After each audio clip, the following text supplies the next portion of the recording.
Hello dear aspirants, कैसे हैं आप लोग। आई होप आप लोग सभी अच्छे होंगे। तो आज की वीडियो में हम बात करेंगे महानदी बेसिन के पर्यटन स्थलों के बारे में। इससे पहले हमने दंडकारण्य क्षेत्र और जसपुर प्लेट्यू और बघेलखंड, पूर्वी बघेलखंड के एरियाज में जितने भी पर्यटन स्थल हैं उनको कर लिया है। इनकी सारी वीडियोस जो है वो मेरे चैनल पे अवेलेबल है, प्लेलिस्ट पे जाकर के आप चेक कर सकते हैं। ठीक है, ये जो सारे ऑब्जेक्टिव्स होंगे इसमें टोटल 50 क्वेश्चंस हैं और इसकी अगली पार्ट भी आएगी जिसमें 50 क्वेश्चंस होंगे। ये सारे के सारे क्वेश्चंस एलन वर्मा की बुक पे बेस्ड है, जिससे लगातार सीजीपीएससी और सीजी पेपर में क्वेश्चंस आ रहे हैं। तो ये बहुत इंपॉर्टेंट हो जाता है आप लोग को कवर करना। तो चलिए महानदी बेसिन का पार्ट 1 कर लेते हैं जिसमें 50 क्वेश्चंस हैं। वीडियो को लास्ट तक देखना। अगर चैनल पर नया है तो चैनल को सब्सक्राइब कर देना। वीडियो पसंद आती तो वीडियो को लाइक कर देना। पहला क्वेश्चन, महानदी बेसिन के अंतर्गत छत्तीसगढ़ के 15 जिलों के पर्यटन स्थल आते हैं। दूसरा, सिरपुर महानदी के तट पर स्थित एक अंतर्राष्ट्रीय स्तर का पर्यटन स्थल है। देखिए, जो छत्तीसगढ़ में महानदी बेसिन है, जो बीच का एरिया है, उसमें 15 जिले उसके पर्यटन क्षेत्र में आते हैं। ये एकदम सही कथन है। दूसरा, सिरपुर महानदी के तट पर स्थित एक अंतर्राष्ट्रीय पर्यटन स्थल है, ये भी सही है। वर्तमान में छत्तीसगढ़ गवर्नमेंट है वो ट्राई कर रही है कि यूनेस्को वर्ल्ड हेरिटेज साइट में इसको नॉमिनेट कर सके। ठीक है, तो इसलिए भी सिरपुर काफी इंपॉर्टेंट है। सिरपुर जिन्होंने नहीं देखा है वो आप लोग इमेज के माध्यम से अपने स्क्रीन पे देख सकते हैं। ये सिरपुर का लक्ष्मण मंदिर है जिसका निर्माण रानी वासटा ने कराया था अपने मृतक पति हर्षगुप्त की स्मृति में, और बाद में इनके पुत्र महाशिवगुप्त बालार्जुन ने इसको कंप्लीट कराया था। ठीक है, लाल ईंटों से बना हुआ है जैसे इसकी स्क्रीन पे आप देख सकते हैं, और नागर शैली में निर्मित है। ठीक है, चलिए आगे बढ़ते हैं। दूसरा क्वेश्चन है, निम्नलिखित में से कौन सा जिला महानदी बेसिन के पर्यटन जिलों में शामिल नहीं है। महासमुंद, गरियाबंद, कांकेर और जांजगीर चांपा। जैसा कि हम जानते हैं यहाँ पे कि कांकेर जो है वो नीचे दंडकारण्य क्षेत्र में आता है, इसीलिए ये महानदी के पर्यटन जिलों में शामिल नहीं होगा। बाकी तीनों जो है महानदी बेसिन में है।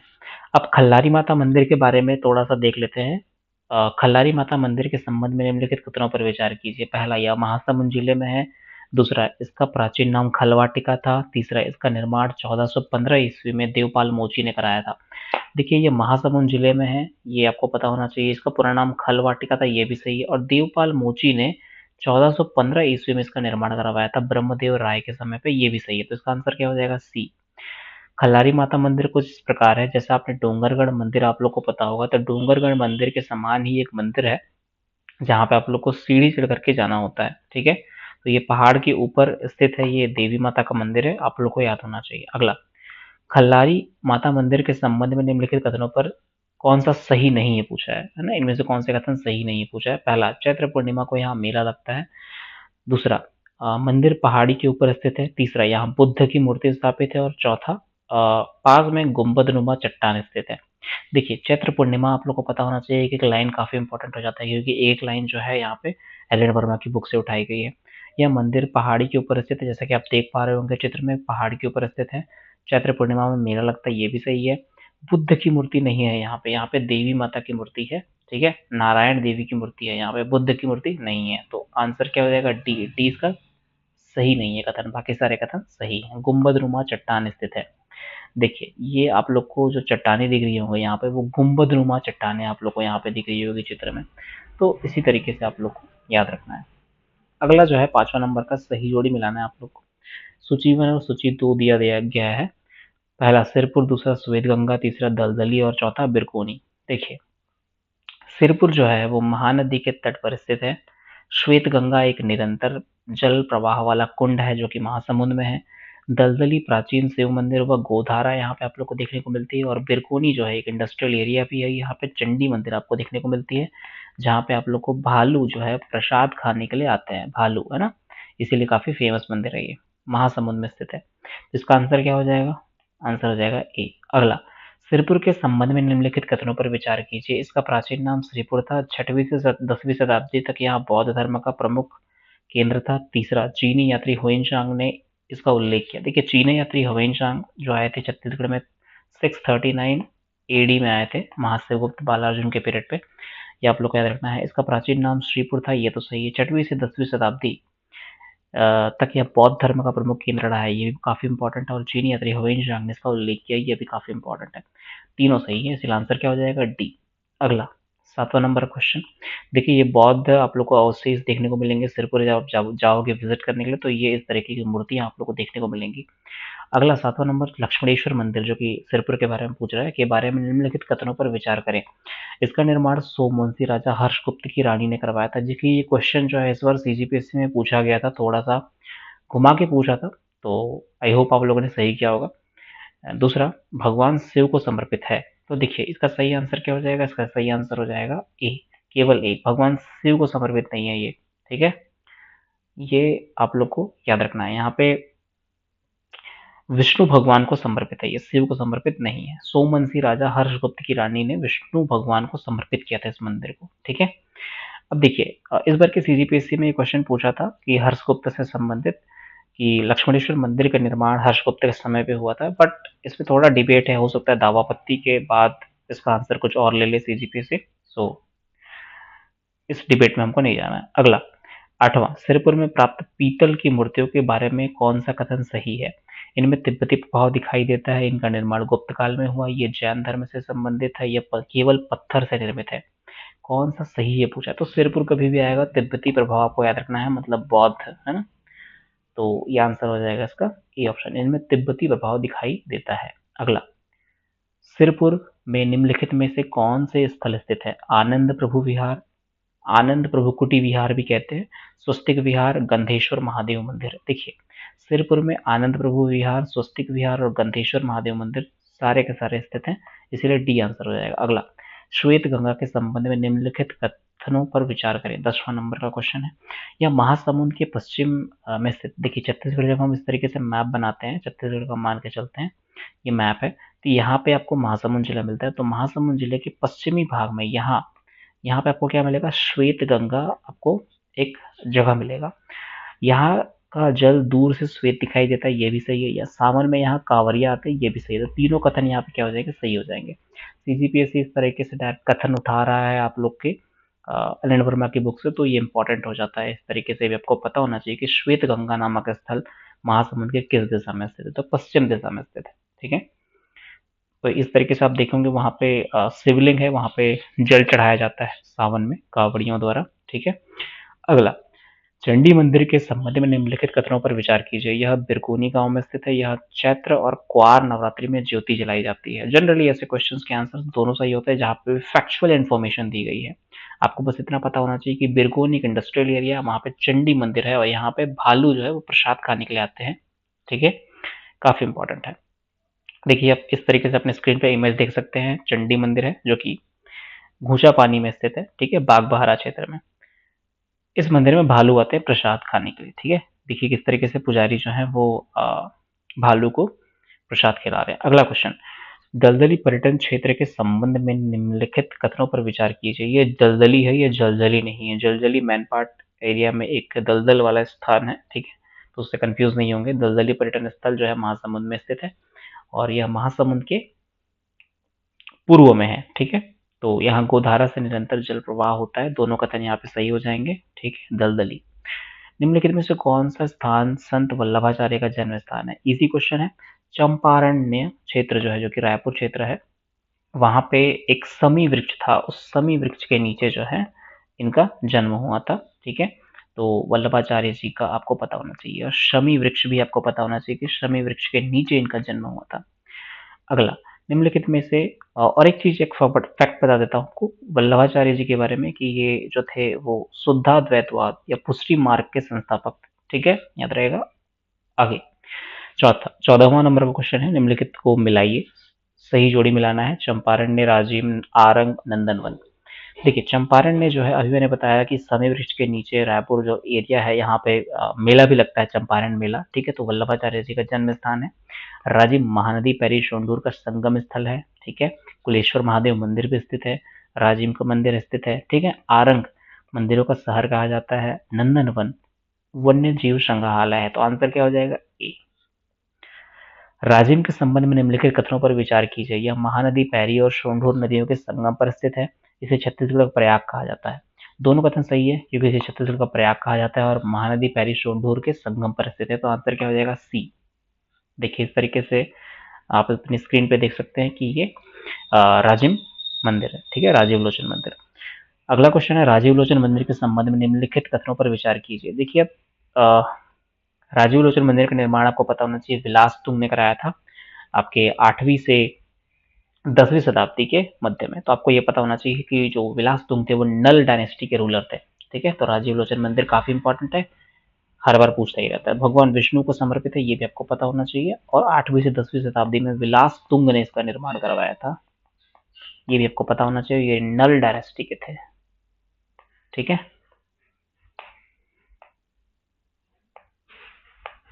नेक्स्ट क्वेश्चन की ओर हम बढ़ते हैं। नेक्स्ट क्वेश्चन जो है 17वां नंबर का क्वेश्चन है, राजिम के 5 प्रसिद्ध तीर्थ स्थलों में कौन सा शामिल नहीं है? पटेश्वर है, चंपकेश्वर है, कुलेश्वर है, भोरमदेव नहीं है। भोरमदेव कवर्धा में, तो राजिम में कैसे होगा? इसमें आप लोगों को याद रखना है कि एक है पटेश्वर, एक है चंपकेश्वर, एक है फिंगेश्वर, एक है बहमनेश्वर और एक है कुलेश्वर। तो इस तरीके से आप लोग को याद रखना है। ये अभी तक किसी एग्जाम में जनरली नहीं पूछा है, आई थिंक एक एग्जाम में पूछा है, मैं नाम याद नहीं कर पा रहा हूँ। आपको ये पूछ सकता है कि राजिम के 5 तीर्थ हैं, उनके नाम आप लोगों से पूछ सकता है। तो पटेश्वर, चंपेश्वर, फिंगेश्वर, बहमनेश्वर और कुलेश्वर आप लोग को याद रखना है, जो कि कुलेश्वर महादेव के राजिम में है। ठीक है, 20 ध्वरीय मंदिर, वेरी इंपॉर्टेंट, अभी हाल ही में क्वेश्चन पूछा था सीजीपीएससी 2025 में। तो इसका सही आंसर क्या हो जाएगा? इसका सही आंसर हो जाएगा आपका रतनपुर में स्थित है। रतनपुर से आई थिंक सीजीपीएससी को ज्यादा ही लगाव है, पिछले बार भी पूछा था रतनपुर से। कंठी देवल टेम्पल इस बार भी पूछ दिया। 20 दुवरिया टेम्पल कहाँ पे है, ये भी आपका मेंशन है किसमें? एलन वर्मा में। तो ये काफी इंपॉर्टेंट हो जाता है कि आप लोग को ये करना ही पड़ेगा। ठीक है, तो एलन वर्मा की सारी सीरीज यूट्यूब पे अवेलेबल है मेरी, वहाँ पे आप जाके देख सकते हैं इसको। अगला क्वेश्चन 19 नंबर का क्वेश्चन, आरंग के संबंध में निम्नलिखित कथनों पर विचार करें। यह महाभारत कालीन नगर माना जाता है या मोर ध्वज की राजधानी थी? देखिए इसका आंसर क्या हो जाएगा? सी, ये मोर ध्वज की राजधानी थी, है ना, मोर ध्वज की राजधानी थी और महाभारत कालीन नगर माना जाता है आरंग को। अब देखिए आरंग में एक टेम्पल है जिसका नाम है भांड देउल टेम्पल। तो ये भी आप लोग को याद रखना है कि भांड देउल टेम्पल कहाँ पे? तो आरंग में है, जो कि जैन धर्म से संबंधित है। अगला 20 नंबर का क्वेश्चन है, आरंग के प्रमुख मंदिरों में कौन से शामिल है? भांड देउल, जैसे अभी मैंने बताया, ये भांड देउल प्रिंटिंग मिस्टेक है, भांड देउल टेम्पल आपको पता होना चाहिए, बाघ देउल टेम्पल और महामाया टेम्पल। तो देखिए आंसर में तीनों लेना है आपको, क्योंकि तीनों ही क्या है आपके आरंग में मंदिर है, भांड देउल, बाघ देउल और महामाया मंदिर। ठीक है, एक रतनपुर में भी महामाया टेम्पल स्थित है। ठीक है, वो भी आप लोग को याद रखना है। नंदनवन के संबंध में निम्नलिखित कथनों पर विचार करें। यह खारून नदी के किनारे स्थित है, यह वन्य जीव संग्रहालय स्थित है। देखिए इसका आंसर हो जाएगा 1 and 2 बोथ, खारून नदी के तट पे। देखिए यहाँ पे सीजीपीएससी ट्रैप कर सकता है, खारून नदी के किनारे आपको पता होना चाहिए नंदनवन, और यहाँ वन्य जीव संग्रहालय है, wild life sanctuary, sorry wild life संग्रहालय है यहाँ पे। ठीक है, तो ये आप लोग को पता होना चाहिए। अगला पुरखौती मुक्तांगन, एक बार इंपॉर्टेंट क्वेश्चन पूछा है इससे, है ना, तो ये भी बहुत इंपॉर्टेंट हो जाता है। पुरखौती मुक्तांगन जो है यह रायपुर अभनपुर मार्ग पर स्थित है। इसका उद्घाटन 7 नवंबर 2006 को हुआ था। पूछा है इसमें से कौन से कथन सही है? देखिए रायपुर अभनपुर मार्ग पर ऊपरवारा में स्थित है। पूछा था कहाँ पे स्थित है? ऊपरवारा में स्थित है। इसका उद्घाटन 7 नवंबर सन 2006 को हुआ था। ठीक है, आपसे क्वेश्चन है कि इसका उद्घाटन किसने किया था, कौन, जो उसका उद्घाटन करने वाले कौन थे? ठीक है, तो पुरखौती मुक्तांगन का उद्घाटन करने वाले कौन थे आप कमेंट सेक्शन में बताएंगे। बाकी 7 नवंबर 2006 को इसका उद्घाटन हुआ था, जो कि ऊपरवारा में स्थित है, आपको याद रखना है। अगला देखिए इस तरीके से आप लोगों को मैं बहुत सारे पुरखौती मुक्तांगन विजिट किए होंगे, मैंने भी किया है, काफी अच्छी जगह है। ओके, पुरखौती मुक्तांगन में क्या प्रदर्शित किया गया है? जनजातीय जीवन, लोक संगीत और लोक नृत्य, सभी के सभी जो है यहाँ पे प्रदर्शित है। पुरखौती मतलब होता है पुरखा, जो हमारे पूर्वज हैं, और मुक्तांगन उनकी जो स्मृतियां हैं, वो सभी यहाँ पे लोक संगीत, लोक नृत्य और जनजातीय जीवन के माध्यम से प्रदर्शित किया गया है, ताकि छत्तीसगढ़ के कल्चर को जीवंत रखा जा सके। 24वां नंबर क्वेश्चन है, गिरौदपुरी के संबंध में निम्नलिखित कथनों पर विचार करें। यह सतनाम पंथ के संस्थापक बाबा घासीदास का जन्म स्थान है। दूसरा, उनका जन्म 18 दिसंबर 1756 को हुआ था। देखिए सही आंसर, ये काफी इंपॉर्टेंट क्वेश्चन हो जाता है, क्योंकि डायरेक्टली सीजीपीएससी डेट पूछता है। 18 दिसंबर को हम लोग, क्योंकि गुरु घासीदास जयंती भी मनाते हैं, काफी इंपॉर्टेंट है, क्योंकि हमारे यहाँ एक सेंट्रल यूनिवर्सिटी है जो कि गुरु घासीदास जी के नाम पे है, और हमारे यहाँ एक टाइगर रिजर्व है गुरु घासीदास तमोर पिंगला, जो कि हाल ही में टाइगर रिजर्व बना है। तो ये काफी इंपॉर्टेंट है, जो कि सबसे बड़ा टाइगर रिजर्व है। ठीक है, तो गुरु घासीदास सतराम पंथ के संस्थापक है हमारे छत्तीसगढ़ में, है ना, गिरौदपुरी में इनका जन्म स्थान है। और 18 दिसंबर 1756 को इनका जन्म होता है, ये भी आप लोग को याद रखना है। तो दोनों कथन क्या हो जाएंगे, सही हो जाएंगे। याद रखना डेट को, 18 दिसंबर 1756। ठीक है, ओके। और इसको याद रखने का एक सिंपल सा तरीका है, 1757 में प्लासी का वॉर हुआ था, तो प्लासी के वॉर से 1 साल पहले गुरु घासीदास जी का जन्म होता है। ठीक है, इस तरीके से आप लोग याद कर सकते हो, याद करने के लिए। 25वां नंबर क्वेश्चन है, बाबा घासीदास के उपदेशों में कौन सा शामिल है? मानव मानव एक समान, सत्य और अहिंसा का पालन, अंधविश्वास का विरोध। देखिए इसमें सही आंसर क्या हो जाएगा, सही आंसर हो जाएगा सारा का सारा। क्यों? क्योंकि जनरली ऐसे क्वेश्चन में जहां पे भी किसी वेलफेयर की बात की गई हो, किसी के भी अच्छे की बात की गई हो, वो जनरली इसमें सही हो जाता है। ठीक है, तो बाबा घासीदास ने टोटल 7 अर्थात सतनाम प्रिंसिपल्स दिए थे, जो कि आप लोग को याद रखने चाहिए। ठीक है, अगला बाबा घासीदास जी की यहाँ पे प्रतिमा आपको देखने को मिल सकती है अपने स्क्रीन पे। अगला, दामाखेड़ा किस संप्रदाय से संबंधित प्रमुख तीर्थ है? देखिए यहाँ पे बहुत सारे लोग क्या करके आएंगे, सतनाम पंथ, बट आंसर क्या हो जाएगा इसका, कबीर पंथ। कबीर पंथ जो है वो दामाखेड़ा से रिलेटेड है। अगला, कौशल्या माता मंदिर, ये भी काफी इंपॉर्टेंट क्वेश्चन है, अभी हाल ही में राम वन पदगमन से रिलेटेड न्यूज में काफी चर्चित रहता है। तो कौशल्या माता मंदिर के संबंध में निम्नलिखित कथनों पर विचार करें। यह चंदखुरी में स्थित है, इसे माता कौशल्या का जन्म स्थान माना जाता है। तो ये चंदखुरी में स्थित है, ये सही है, और इसे कौशल्या माता का जन्म स्थान माना जाता है, ये भी सही है। तो आंसर क्या हो जाएगा, 1 and 2 बोथ। अगला, ये देखिए बहुत ही प्यारा सा आप लोग को एक मंदिर दिखाई देगा, क्योंकि ये पुरानी तस्वीर है तो अभी इसमें डेवलपमेंट दिखाई नहीं दे रही है, बट अभी बहुत ज्यादा डेवलप्ड हो गया है और ग्रीनरी भी आपको देखने को मिलती है। और इसके आसपास जो तालाब है उसको जलसेन तालाब कहते हैं। ठीक है, अगला, चंदकुरी के संबंध में अगला क्वेश्चन है, पर विचार करें। यह मंदिर 1973 में निर्मित हुआ था। देखिए ये डेट काफी इंपॉर्टेंट होता है, क्योंकि सीजीपीएससी जब क्वेश्चन पूछता है तो वो 2-3 इंस्टीट्यूशंस के नाम दे देता है और उनके डेट को मिलाने के लिए दे देगा या उसको क्रोनोलॉजी में जमाने के लिए दे देगा, तो इसलिए काफी इंपॉर्टेंट हो जाता है कि 1973 आपको याद रखना है। ठीक है, अब ये जलसेन सरोवर, जैसा कि मैंने अभी बताया, जलसेन सरोवर के बीच में स्थित है। इस तरीके से आपको देखने को मिलेगा कि यहाँ पे मंदिर है और इसके चारों ओर क्या है, जलाशय है, सरोवर है, आप चित्र पे भी देख सकते हैं। तो आंसर क्या हो जाएगा, बोथ। तुरतुरिया के संबंध में निम्नलिखित कथनों पर विचार कीजिए। इसे वाल्मीकि आश्रम का स्थल माना जाता है, यहाँ लव कुश का जन्म हुआ था, ऐसा माना जाता है। ठीक है, तो आंसर क्या हो जाएगा, बोथ आर करेक्ट। अगला क्वेश्चन है तुरतुरिया के नाम पे ही।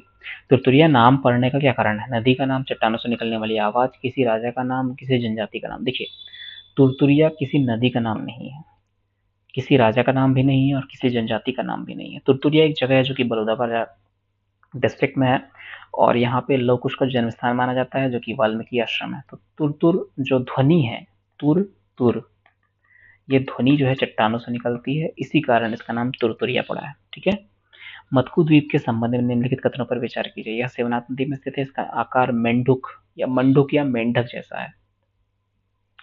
आंसर हो जाएगा बोथ। इसका आकार जो है वो मेंढक के जैसा है, इसीलिए इसको मत्कु द्वीप कहा जाता है। इसे केदार पिलग्रिमेज के तहत डेवलप किया जा रहा है और शिवनाथ नदी पर स्थित है, ये भी आप लोग को याद होना चाहिए। ठीक है, और ये मुंगेली जिले में स्थित है। तो ये आप यहाँ पे मतकू आइलैंड देख सकते हैं, ये जो आप एरिया दिख रहा है ये मतकू आइलैंड का है। ठीक है, जो कि शिवनाथ नदी पर स्थित है। मतकू द्वीप किस जिले में स्थित है? बिलासपुर, मुंगेली, जांजगीर चांपा और रायगढ़। तो अकॉर्डिंग टू एलन वर्मा हमको चलना है तो मुंगेली इसमें आंसर दिया है, मुंगेली इसका सही आंसर हो जाएगा। ठीक है, अगला, मतकू द्वीप से उत्खनन में क्या प्राप्त हुआ है? 19 मंदिरों के अवशेष, कलचुरी कालीन ताम्र सिक्के, कलचुरी कालीन याद रखिएगा, कलचुरी कालीन ताम्र सिक्के और पंचलिंग, है ना, मतलब शिवलिंग मिले हैं। तो आंसर क्या हो जाएगा, डी। तीनों आंसर सही हो जाएगा। 19 मंदिरों के अवशेष मिले हैं, कलचुरी कालीन ताम्र सिक्के मिले हैं, तांबे के सिक्के, कॉपर सिक्के मिले हैं। ठीक है, अगला 34वां नंबर का क्वेश्चन है, सही जोड़ी मिलाना है। तुरतुरिया, मतकू द्वीप, गिरौदपुरी, दामाखेड़ा। देखिए दामाखेड़ा आप लोग को पता होना चाहिए कबीर पंथ से संबंधित है। गिरौदपुरी सतनाम पंथ के संस्थापक बाबा घासीदास। मतकू आइलैंड जो है वो शिवनाथ नदी पर स्थित है, केदार पिलग्रिमेज है ना, और तुरतुरिया जो है वाल्मीकि आश्रम है। तुर तुर की ध्वनि जो है चट्टानों से आती है। तो इस तरीके से आंसर क्या हो जाएगा, ए। अगला, निम्नलिखित में से कौन सा स्थल महानदी के तट पर स्थित है? सिरपुर, राजिम, कुलेश्वर मंदिर। देखिए सिरपुर महानदी के तट पर स्थित है या नहीं? राजिम तो स्थित है, कुलेश्वर मंदिर स्थित है। ठीक है, कुलेश्वर मंदिर स्थित है। तो आंसर क्या हो जाएगा इसका, इसका आंसर हो जाएगा डी, क्योंकि सिरपुर भी आपके महानदी के तट पर स्थित है। ठीक है, अगला, सिरपुर में निम्नलिखित में से कौन सा धर्म संरक्षित था? शैव, वैष्णव और बौद्ध। कभी भी सिरपुर पूछे तो सिरपुर जो था वो कॉम्बिनेशन था किसका, शैव, वैष्णव और बौद्ध बुद्धिज्म का। तो तीनों को संरक्षण यहाँ पे दिया गया है, इसलिए आंसर हो जाएगा डी। ये काफी इंपॉर्टेंट क्वेश्चन है, सीजीपीएससी सीजीएल जनरली इससे क्वेश्चन पूछता ही रहता है और सिरपुर इस ईयर काफी इंपॉर्टेंट है। ठीक है, निम्नलिखित में से कौन सा स्थान छत्तीसगढ़ का प्रयाग कहलाता है? तो छत्तीसगढ़ का प्रयाग किसे कहते हैं? राजिम को कहते हैं। राजीव लोचन मंदिर कुलेश्वर महादेव मंदिर के लिए काफी फेमस है। 38वां नंबर का क्वेश्चन जो कि सही जोड़ी है, खल्लारी माता मंदिर, सिरपुर, नंदनवन, मतकू द्वीप। फिर से काफी इंपॉर्टेंट क्वेश्चन, सही जोड़ी के रूप में आप बहुत सारे ऑब्जेक्टिव्स कर लोगे। खल्लारी माता टेम्पल जो कि आपके महासमुंद जिले में स्थित है। सिरपुर आपको पता होना चाहिए महानदी किनारे स्थित है। नंदनवन जो कि खारून नदी के तट पर स्थित है, काफी इंपॉर्टेंट क्वेश्चन है। मतकू आइलैंड शिवनाथ नदी पर स्थित है। तो आंसर क्या हो जाएगा? ए। निम्नलिखित में से कौन सा मंदिर विष्णु को समर्पित है? देखिए गंधेश्वर मंदिर तो शिव जी को समर्पित है, जो कि आपके सिरपुर में है। ठीक है, राजीव लोचन मंदिर कहाँ पे है? राजिम में है। ये आपके विष्णु भगवान को समर्पित है। ये जो है आपके विष्णु भगवान को समर्पित है। एक मिनट, हाँ, ये आपके विष्णु भगवान को समर्पित है। चंपेश्वर मंदिर ये शिव भगवान को समर्पित है, और बाग देवल मंदिर जो है शिव भगवान को समर्पित है। और बाग देवल मंदिर आपको कहाँ मिलेगा? आरंग में मिलेगा। ठीक है, तो इस तरीके से आंसर क्या हो जाएगा? राजीव लोचन मंदिर जो कि आपको विष्णु भगवान को समर्पित है। ठीक है, इसके अलावा कुलेश्वर महादेव मंदिर जो है वो वो आपके शिव भगवान को समर्पित है। ठीक है, अगला क्वेश्चन है 40 नंबर का क्वेश्चन, निम्नलिखित में कथनों पर विचार कीजिए। सिरपुर में बौद्ध विहारों के अवशेष मिले हैं, सिरपुर की मूर्तियों में तिब्बती प्रभाव दिखाई देता है। दोनों के दोनों आंसर जो है, दोनों के दोनों कथन जो है वो सही है। ठीक है, सिरपुर में लक्ष्मणेश्वर मंदिर का निर्माण किस वंश के समय पे हुआ था? देखिए सोमवंशी रूलर हर्षगुप्त की पत्नी वाशिटा देवी ने जो है निर्माण कराया था, जो कि भगवान विष्णु को समर्पित है, जो कि लाल ईंटों से निर्मित है। और उसका जो कंस्ट्रक्शन कंप्लीट कराया था वो महाशिवगुप्त बालार्जुन। जनरली यहाँ पे सोमवंश से संबंधित है, से रिलेशन पांडुवंश का बताया जा रहा है, क्योंकि सोमवंशी अपने आप को पांडुवंशी जो थे उनका संबंध सोमवंशी से जोड़ा जाता है। तो आपको याद रखना है पांडुवंशी। ठीक है, तो पांडुवंश के समय पे लक्ष्मणेश्वर मंदिर का निर्माण हुआ था। अगला, गंधेश्वर महादेव मंदिर किस नदी के तट पर स्थित है? तो गंधेश्वर महादेव मंदिर किस नदी के तट पर स्थित है? गंधेश्वर महादेव जो है महानदी के तट पर स्थित है। ठीक है, अगला, निम्नलिखित में से कौन सा स्थान महानदी पैरी जोंडोर के संगम पर स्थित है? तो राजिम, एज यूजुअल सबको पता है। ठीक है, राजिम पता होना चाहिए। ये काफी फैक्चुअल क्वेश्चन है। पुरखौती मुक्तांगन का क्षेत्रफल लगभग कितना है? तो ये आपको पता होना चाहिए। ठीक है, तो 200 एकड़ में फैला हुआ है पुरखौती मुक्तांगन। इसके अलावा एक और चीज जो कि पहले हमने क्वेश्चन में कर लिया है कि पुरखौती मुक्तांगन जो है उसका जो उद्घाटन था वो किसने किया था, आपको नीचे कमेंट सेक्शन में बताना है। हालांकि इसका जो उद्घाटन हुआ था वो 7 नवंबर सन 2006 को हुआ था, ये आपको याद रखना है, काफी इंपॉर्टेंट डेट है, ऊपरवारा में स्थित है। ठीक है, 7 नवंबर सन 2006। नाउ, निम्नलिखित में से कौन सा स्थल शिवनाथ नदी के मध्य द्वीप के रूप में स्थित है? तो मदकू द्वीप सबको पता है ना, केदार पिलग्रिमेज। अगला, बाबा घासीदास ने सतनाम की प्राप्ति कहाँ पे की थी? तो काफी इंपॉर्टेंट क्वेश्चन आया है फिर से अगेन। ये मोस्ट प्रोबेबल क्वेश्चन में से एक है कि बाबा घासीदास ने सतनाम की प्राप्ति कहाँ पे की थी। आपको पता होना चाहिए तीनों के तीनों आप लोग के answer according to Alan Verma आपको लेना है। गिरौदपुरी, छाता पहाड़, तेंदू वृक्ष के नीचे, क्योंकि ये एक ही प्लेस है। गिरौदपुरी में छाता पहाड़ है और उस पहाड़ में तेंदू वृक्ष के नीचे जो है बाबा घासीदास ने सतनाम की प्राप्ति की थी। इस क्वेश्चन का उद्देश्य था आपको सारे फैक्ट्स को याद करा देना। ठीक है, गिरौदपुरी में छाता पहाड़ क्षेत्र में तेंदू वृक्ष के नीचे बाबा घासीदास ने सतनाम की प्राप्ति की थी। दामाखेड़ा में किस संप्रदाय का प्रमुख आश्रम है? दामाखेड़ा में कबीर पंथ का, ये क्वेश्चन रिपीट हुआ है, कबीर पंथ का प्रमुख आश्रम है। ठीक है, अगला, निम्नलिखित में से कौन सा मंदिर राजिम क्षेत्र के 5 प्रमुख तीर्थों में नहीं है? पटेश्वर, फिंगेश्वर, बहमनेश्वर, भोरमदेव। फिर से भोरमदेव जो है इसमें नहीं है। ठीक है, मत्स्यद्वीप में उत्खनन से किस काल के सिक्के प्राप्त हुए हैं? तो इसका आंसर क्या हो जाएगा? कलजूरी काल के तांबे के सिक्के मिले हैं। किसके? तांबे के सिक्के मिले हैं। काफी इंपॉर्टेंट क्वेश्चन है। अगला क्वेश्चन, निम्नलिखित कथनों पर विचार कीजिए। मत्कु द्वीप को केदार द्वीप भी कहा जाता है, एंड यहाँ एक ही वेदी पर 5 शिवलिंग प्राप्त हुए हैं। जैसे कि मैंने पहले ही बता दिया, पंचलिंग प्राप्त हुए हैं यहाँ पे। तो आंसर क्या हो जाएगा? Both are correct.